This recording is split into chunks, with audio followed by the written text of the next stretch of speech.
What is going on, people of the planet? I am the Yu-Gi-Oh! Scrub, but you all can call me Bailey. And yeah, I'm filming another video. Yesterday, I actually had some fun playing, It goes like that sometimes. You just don't feel like playing Yu-Gi-Oh! Then you come back and you're like, yeah, this is the game that I've loved for 20 years, 18 years. I was probably like 5 or 6 when I started playing. Now 23, so yeah, I don't know. I can't do math. Regardless, though, you guys give me a lot of love and support in the comments, which also makes me want to, keep filming videos. I don't want to let you guys down. And I've also just felt like playing for the past day or two some Soul Control. It's a deck that I really liked. I remember theory crafting this deck with a guy that I ran into just, in the GOAT format ladder. He was running a kind of bad version. And so we decided to, just talk and come up with what I think is a really great deck. Basically, use Royal Decree to make sure that your big monsters stay on the field, Jinzo as well, Soul Control to kind of, just get rid of the face down monsters. Then I also love Creature Swap as a card. Like, I adore Creature Swap. So you got the Spirit Monsters, Mystic Tomato, Sangan, Scapegoat tokens, also as 3 Metamorphoses to go with the different levels of your Soul Control monsters. I mean, Tribute monsters. Tribute with Soul Exchange. Also, Soul Exchange works with Metamorphosis. I got just a lot of fun going on here. So without any further ado, let's go and enter the Shadow Realm, the Duel Zone, whatever the hell you want to call it. The GOAT format ladder. The Salty Spittoon. I like that one. The Salty Spittoon, because, it's all where the salt is, GOAT format wise. Please bring Edison to the dueling book ladder. Then I'd actually play it. Like, I know it's stupid, but I really don't feel like going on Discord just to be like, hey, anyone want to play? Like, I just want to be able to click a button and automatically match me with someone. Too much effort to have to open up another app and then talk to people. Ugh, talking to people. I'd rather talk to myself in front of a camera. I lose the rock, paper, scissors. He is using a gross Necros of, was it Valkyries? What is that one? I feel like it starts with a V. I can't remember, though. Um, of course, using behind my face my beautiful Thousand Dice Restrict. He does have the Exodia sleeves, though, which I'll give him that. Opening hand, Pot of Greed, Decree, Sangan, Serpent, Soul Exchange. Pretty decent opening hand. I mean, any hand with Pot of Greed is going to be a good one. He sets one. One back row, that is. No monsters as of yet.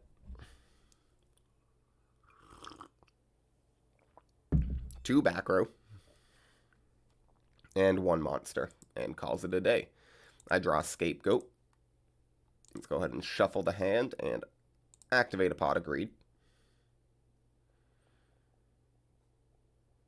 No Solemn Judgment. Draw Delinquent Duo and another Soul Exchange. Activate the Delinquent Duo. Quick second to give him if he wants to shuffle. He does not. I'll hit the middle card. Premature Burial. Okay, good hit, good hit. And Don Zalug discard for his. I wish I had a Tribute monster. That would make this hand a lot better. I think. Let's just run out of Sangan. Do I attack? I don't think I do.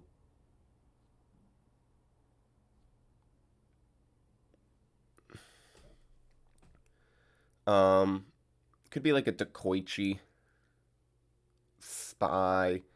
I'm a little worried it could be another Don Zaluk, but they usually only run one. Let's just see what it is. Okay, it was a DD Warrior Lady. And what do I take? 600 damage. I will then set Scapegoat and Decree. Dust Tornado's my Scapegoat. Okay. I think I'd rather keep the Decree, so I'm fine with that. He sets another monster and another spell or trap. Let's activate the Decree in the end phase. And I get a Jinzo. Alright, now let's Soul Exchange. And normal summon the Jinzo. It was Magician of Faith, great hit. And can't attack. Sadly, Soul Exchange does have that stipulation that if you use it, you cannot attack for the rest of the turn. Or you can't use your battle phase.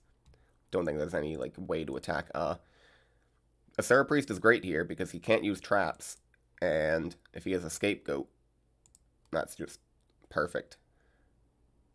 Let's attack Jinzo first.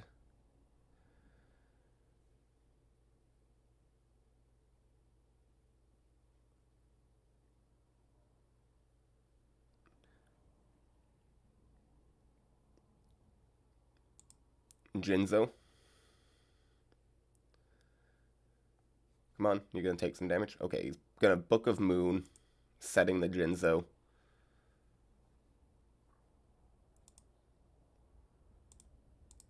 And just end turn.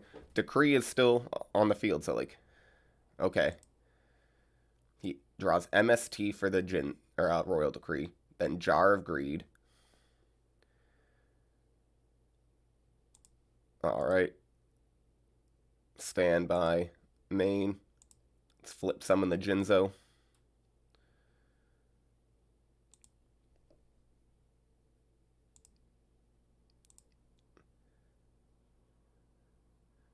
Okay, he admitted defeat. I think I want to bring in Nobleman of Crossouts. I saw Warriors, but then he also had Magician of Faith. I don't think Widespread Ruin's very good. I think Mirror Force could be okay. Let's take out like one tomato. Creature swap could be alright. Let's take out Duo, because he's going to be going first. Book of Moon. Okay. Let's see how this goes. I'll also, you know, guys, I'm never going to claim to be like the greatest side decker. I'm kind of just using some logic, but some guys, you know, like the best way to play this game is when you get really good with the deck is you know exactly like when you have a matchup, what cards you want to bring in. You don't even have to think about it because like you've already memorized like, oh, I'm playing Warriors, I'm going to bring these four in, take these four out. Nah, I'm like, this seems good, this seems bad.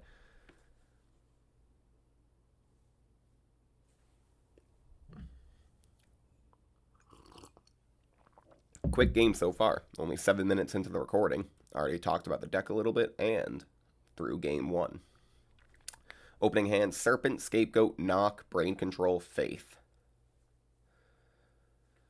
If he sets a monster, Nobleman of Crossout will be powerful. If I draw a Tribute monster, then Brain Control becomes better. He has Pot of Greed, draws 2. Luckily, he only has 5 pieces of the head of Exodia. Alright, draw Heavy Storm. Let's go ahead and activate Nobleman of Crossout.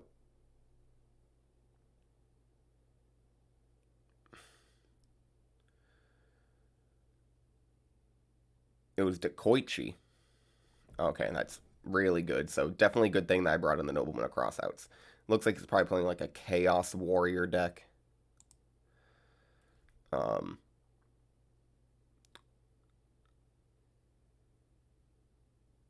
I think I go ahead and set Faith and set Scapegoat. If he sets more, then I can Scapegoat and End Phase and Heavy Storm. Breaker. Okay, that's fine.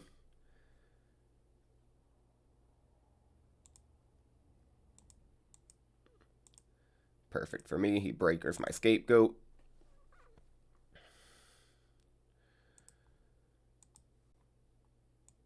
Get back my Nobleman of Crossout, because I already have a bunch of goat tokens.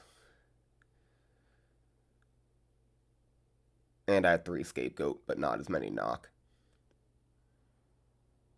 Also, now that he knows I have Knock, he'll kind of have to, you know, bait it out. He can't just set something willy-nilly. Also, it kind of keeps my brain control alive because he doesn't want to set monsters, knowing that I'll Nobleman of Crossout, and so that I can brain control something that he summons, assuming I get a tribute monster at some point.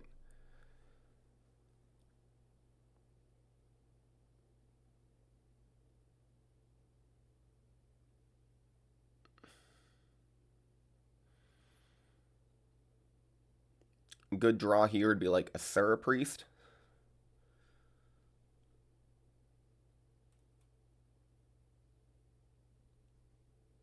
Alright, he ends his turn.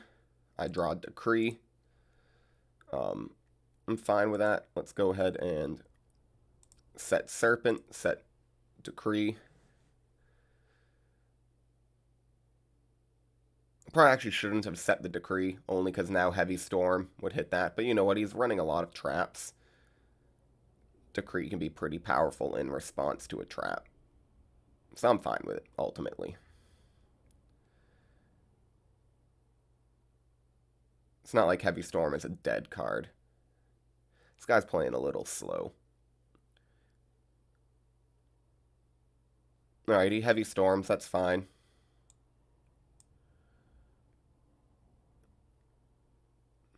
Decree for Ring of Destruction, I'm fine with that.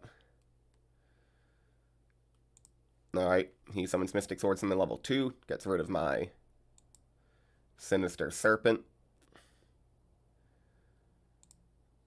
I draw Soul Exchange. Alright, we really could use some monsters here.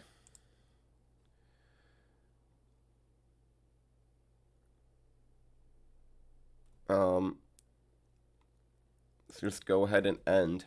So he's probably going to be able to get rid of all my tokens this next turn, assuming he summons another monster. He sets one back row and summons DD Warrior Lady. Getting rid of all my tokens. I draw Tsukiyomi. Not the monster I really wanted to see, but not a terrible one at that.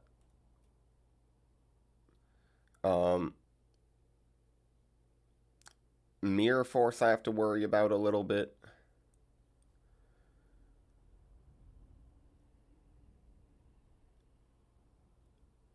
Yeah, I'm going to heavy. It could be a Jar of Greed, which would kind of suck.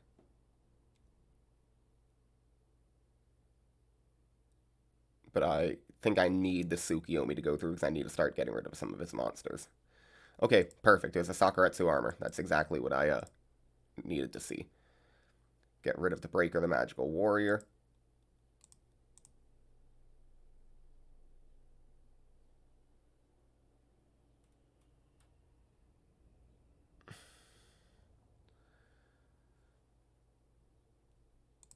Main 2.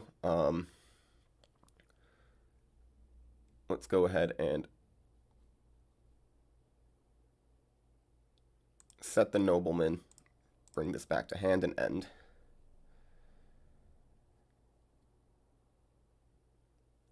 Obviously, a Nobleman is a bluff. Battle phase, I will take, what's this, 2,400. I probably should take it one by one just so he doesn't think like, oh, this is clearly a bluff, but whatever. Snatch Steal. Okay, that's pretty good.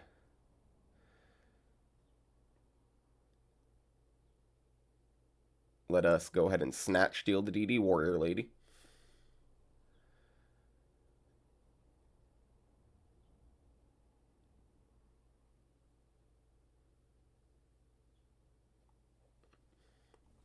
Perfect draw, too, with Tsukiyomi in hand.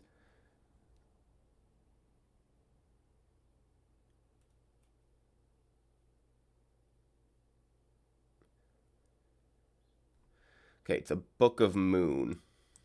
Unfortunate. I think it's good time to knock now.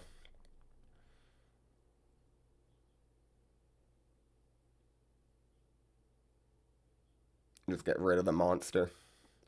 Does now allow him to, you know, have a Magician of Faith or something. And then I can just go ahead and set the Mystic Swordsman level 1 or level 2, battle phase, and bring it back to hand and end. Really could use a tribute monster right now. That'd be pretty nice. Rhoda's probably for Don Zalug. That's what I would get. Yep. So I'll eat 1,400. Oh, he's viewing his grave. Probably. Does he have a light and a dark? Let's see. He has a dark, no light.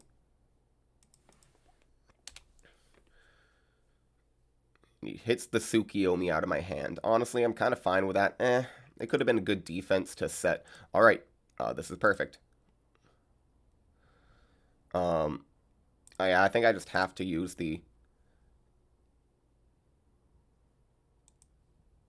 Mystic Tomato to run into it. I was thinking maybe I could Brain Control and get my own uh, card ripped out of his hand with a Zalug. Okay, now the question is, do I go Sangan?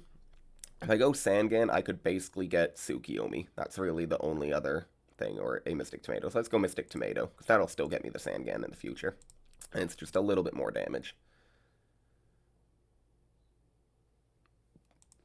I think these kind of, floating monsters are pretty good against the Warrior matchup, because DD Warrior Lady's already gone, so we won't be able to banish it.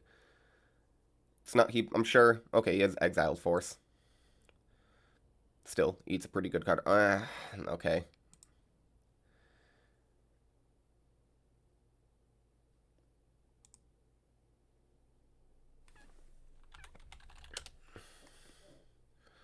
Hitting the Brain Control. I think that's the better card for him to hit, because I don't have the life points to pay. I can take 2 more. Fine. Of course, actually, that sucks.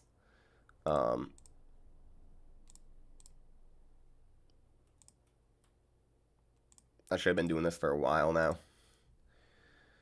Get Sinister Serpent. Set the Serpent and end. Just hope he doesn't have more monsters.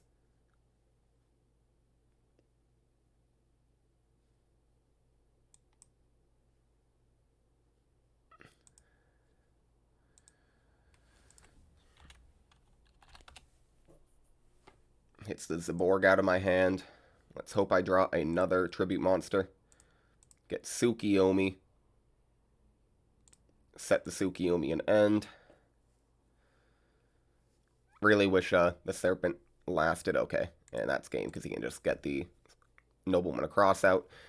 So if he didn't have the Nobleman across out, then I would have had a good chance, because then I wouldn't have taken the damage, and Zaborg could have popped both the Magician of Faith and something else that last turn. What do I want to bring in here?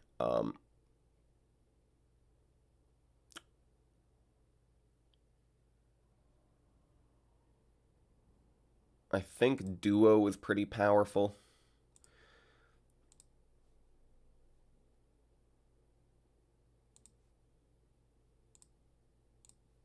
I'm going to bring in... No, Creature Swap's pretty nice with his flip monsters. Alright, let's go first. I like Duo going first, because if I open it, obviously it's really strong. Opening hand is Zaborg, Scapegoat, Sangan, Creature Swap, Meta, Decree. Let's go ahead and summon Scapegoat, and summon Scapegoat. I keep saying that. I did the last video too. Summon Sangan, set Scapegoat. Do I set the Decree? I don't think I do. Not right now. I'm feeling A-okay with the Meta, Scapegoat, Sangan, Zaborg in hand. Depending on what he does, I'll be able to...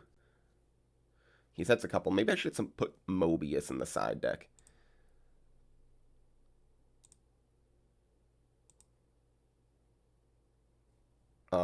Okay, let's tribute Sangan for Zaborg, declare, target the face down.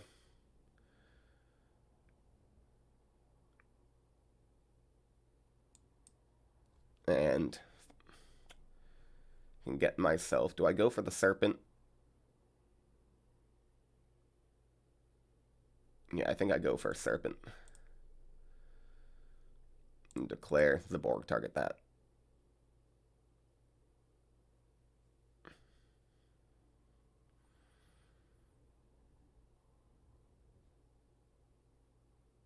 Maybe I should have set the Decree.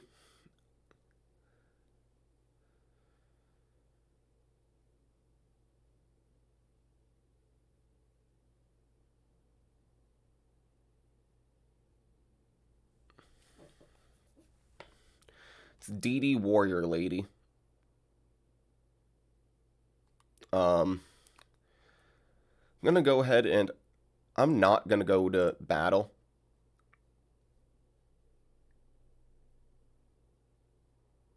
I feel like if I lose the Zaborg into the board presence, that'll open me up to some pretty beefy hits, like Zalu could come down, something like that. I don't want that to happen. I'd rather keep this protected so I can flip Decree next turn. A Tribe Infecting Virus.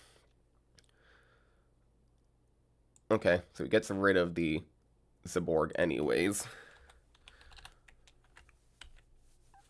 I eat 1600 damage. End phase.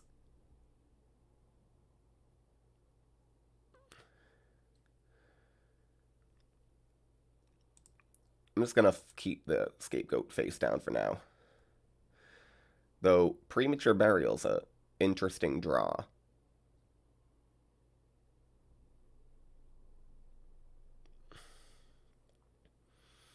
I can get back. I think I'm gonna keep the Zaborg for a little bit. Let's go ahead and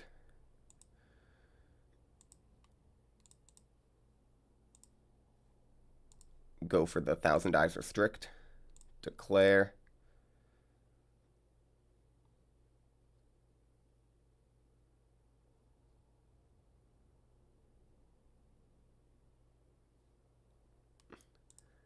Take his tribe infecting virus and attack directly.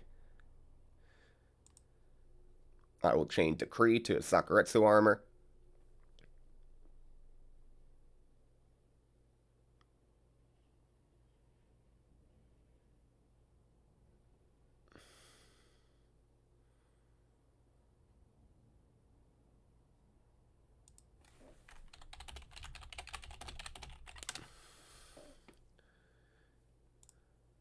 Yeah, I know that you still lose the Sakuretsu armor.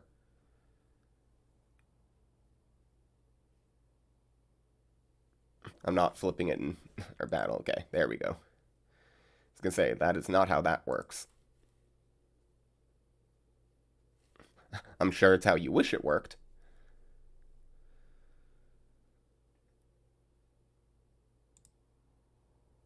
Alright, draws the Borg. Nice draw. Let's just go in for another 16.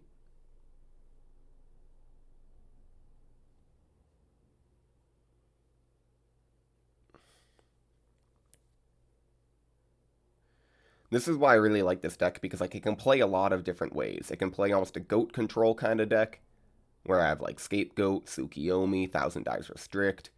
But then it also has like the creature swap, so I can kind of steal your monsters, and it really is good against flip, like slower decks. And then I also obviously have the Monarchs with Soul Control.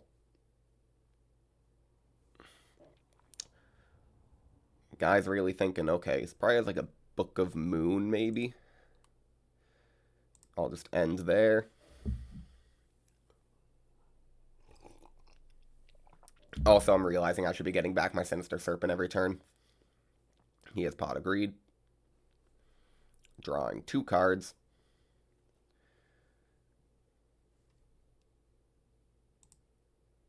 I get Heavy Storm. Standby.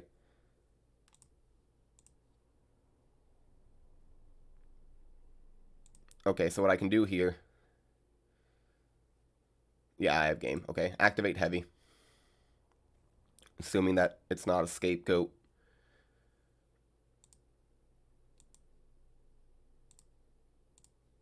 And then Tribute. Over 1,000 Eyes Restrict for Zaborg. Premature Burial. Pay 800, get my other Zaborg.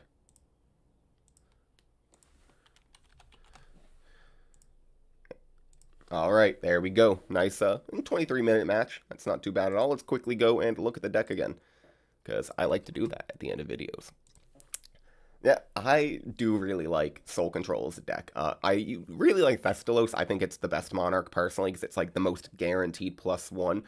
You see Zaborg, obviously, I had a couple times in that match where I couldn't tribute because it is a mandatory pop effect, so if you're just tributing over, like, your one monster and they have no monsters, well, then you'll have to pop your own Zaborg, which, isn't ideal. Unless, I don't know, I mean, maybe you have, like, Premature in hand, and you can just bring it right back and swing for game. I mean, there's times where, you know, you can do it, but obviously you want to be popping your opponent's monster. And that last turn, I mean, it worked perfectly. Just tribute over your one monster, pop your opponent's only monster, and then bring back like 4,800 damage. It's pretty beefy. Jinzo and Royal Decree, I think, are incredibly important in this deck. You need them in your deck when you're playing Monarchs, in my opinion, because Monarchs, the thing is, they're really powerful when you normal summon them or tribute summon, but then they basically are just vanillas. Like, they do literally nothing after that. That's why I have, like, the Chaos Command Magician in the side deck because at least it's not a plus the way a Monarch is, but it kind of is a neg to your opponent because they might have, say, if they're especially Chaos matchups, there's not a ton. Sometimes there's decks that cannot deal with a Chaos Command Magician. Like a Chaos matchup, your opponent's Chaos Sorcerer literally does nothing against this, or Thousand Eyes Restrict cannot deal with a Chaos Command Magician. So it's not that you're like negging your opponent, but it's that they're basically neg because they might have cards that just can't out your monster. So you're kind of creating a lock.